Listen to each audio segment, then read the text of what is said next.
So you're very welcome back to Unstable TV, and we have a lot of you guys coming through on our USA Reacts playlist. So if this is your first time on the channel, do not forget to like, subscribe, comment, share, hit that bell, and if you're back with us again, thank you. So what are we reacting on today, Danielle? So today, James, we are reacting on this is how US military smoked Russian mercenaries. Oh, and this only came out a month ago, so it's very, very recent. Very recent indeed. So shout out to you guys coming into the comments and letting us know about this. As always, let's watch this together. Let's go. When the first vehicle in the convoy suddenly blew up, the Russian mercenaries knew something was wrong. Their objective, to capture an oil field in eastern Syria, was supposed to be a routine mission.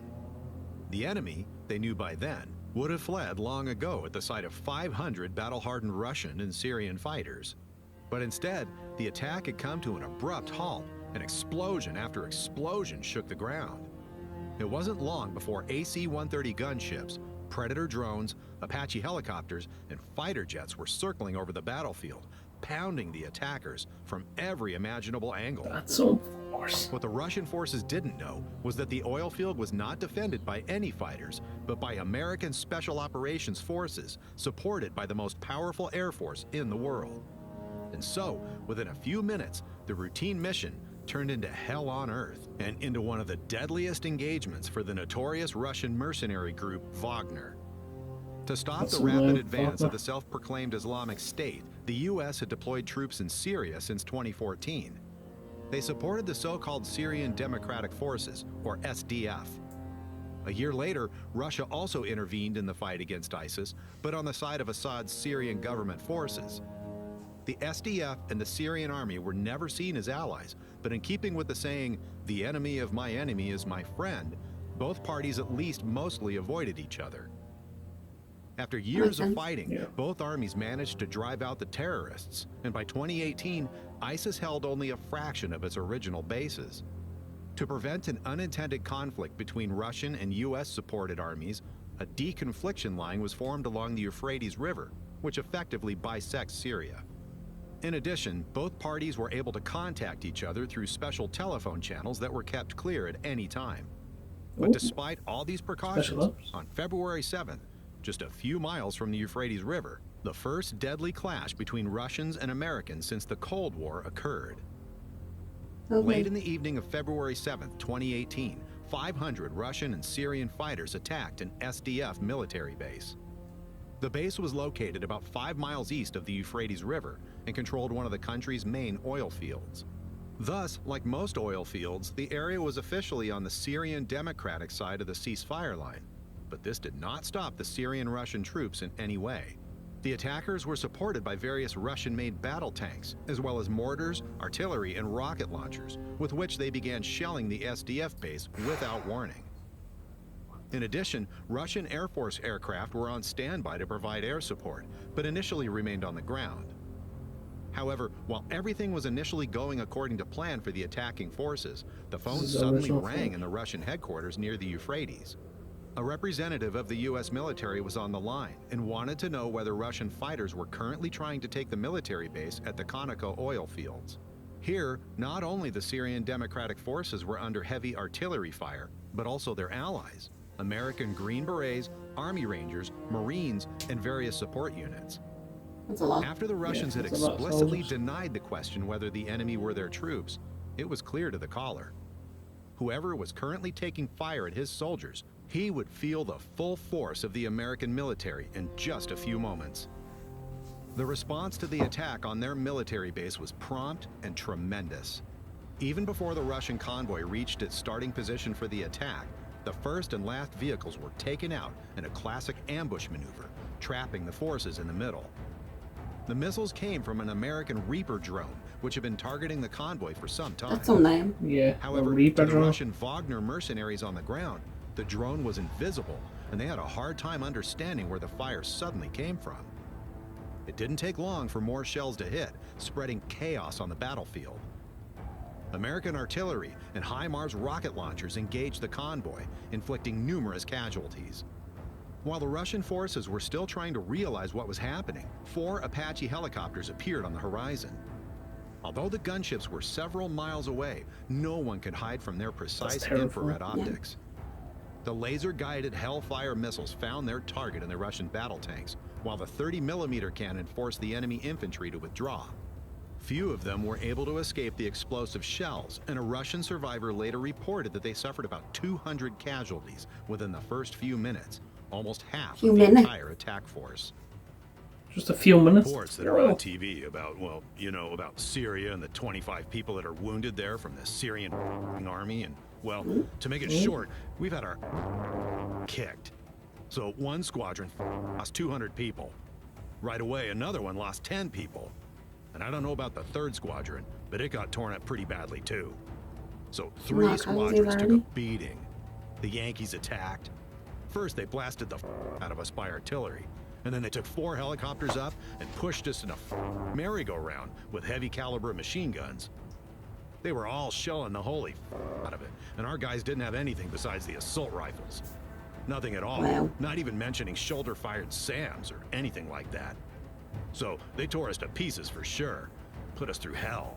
And the Yankees knew for sure that the Russians were coming, that it was us, Russians. Our guys were coming to commandeer an oil refinery, and the Yankees were holding it.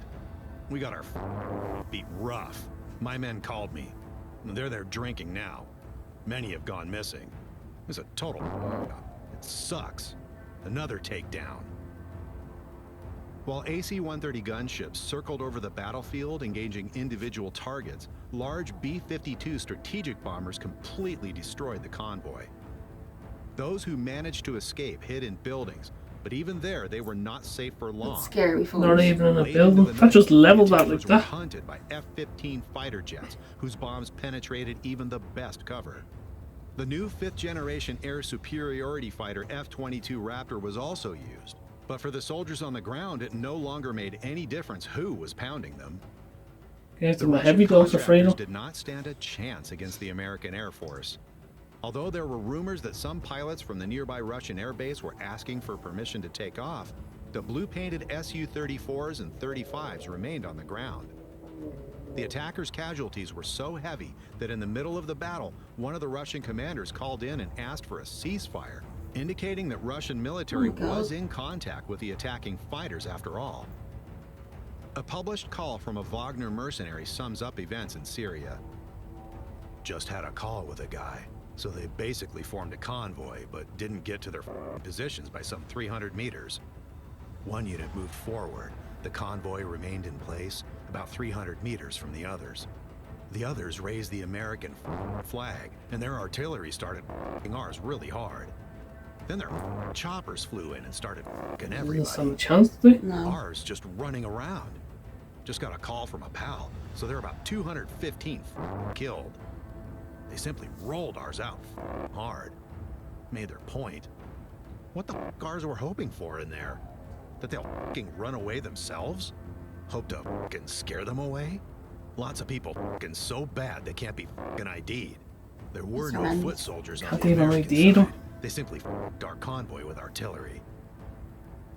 When the battle ended early next morning, there was nothing left of the convoy of vehicles.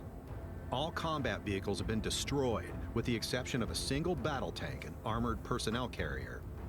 Of approximately 500 Russian and Syrian attackers, at least 200 were killed or wounded.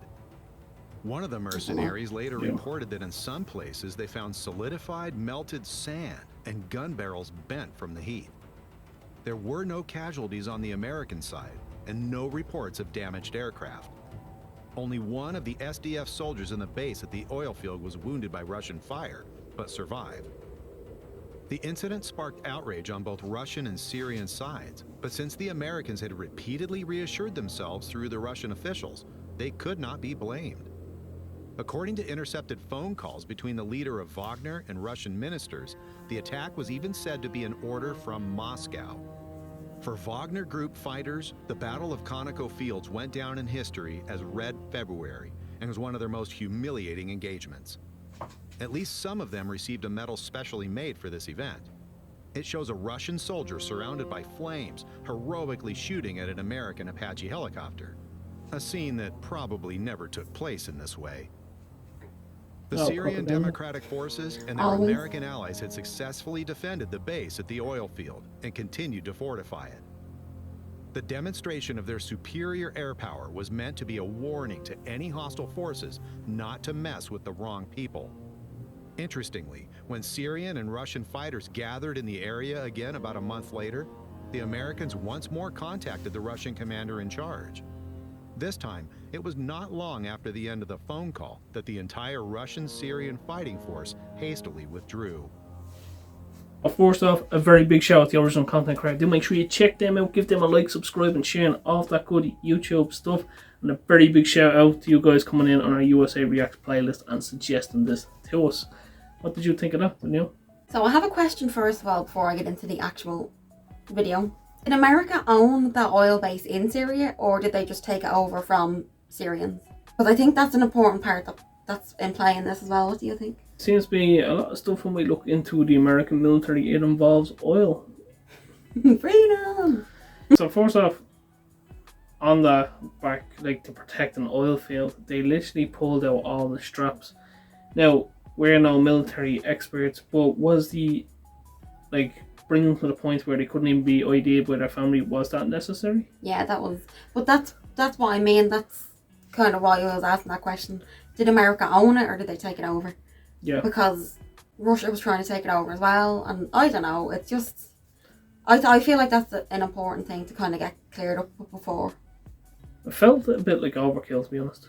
Like, that was a bit an AC-130, 4 Apache helicopters, artilleries from the ground, and then having fighter jets come in. The Russian forces did not stand a chance. Even if they had one attack helicopter, they were not getting out of it. 300 meters they couldn't even get. Like, the commander got in front 300 meters and gone. And even when they tried to hide, the building was leveled. Scary stuff, terrifying, but I mean, if you're warned not to go into a section because another place controlling it and you went in. But did they know that they were controlled? That's why I was a bit confused at the start. Did the Russian and Syrian army, did they know that America had it controlled, or did they just think it was kind of an open oil field for someone to take? I didn't realise it was called Red Day, was it? Yeah, Red February. I didn't know Red that. February, yeah. We never even heard about this on the news or anything. Nothing was broadcasted here, and I wouldn't mind our mainstream media has been broadcasting a lot of American stuff, but they never broadcast anything like this. Was it on your guys' news? Did you guys know about it straight away? Let us know in the comments. It's crazy the force that America has. But I did like the fact that they used the drone footage and the helicopter footage to show, you know, how they can see with the infrared and stuff like that. I thought that was quite cool. We certainly wanted an example on why America's the number one superpower in the world, and this, just even a taste of this showed that. How are them soldiers wearing all that armour and the, like, just all the military gear in that heat? Yeah. How are they doing that? I'm roasting now, I wouldn't be able. Yeah. Well, let us know your thoughts down in the comments down below. Did you guys know about this before? Is this new to you? Is there anything they may have left out in this video that you want to tell us in the comment section? That has been our 2 cents, and we'll chop ourselves out of this.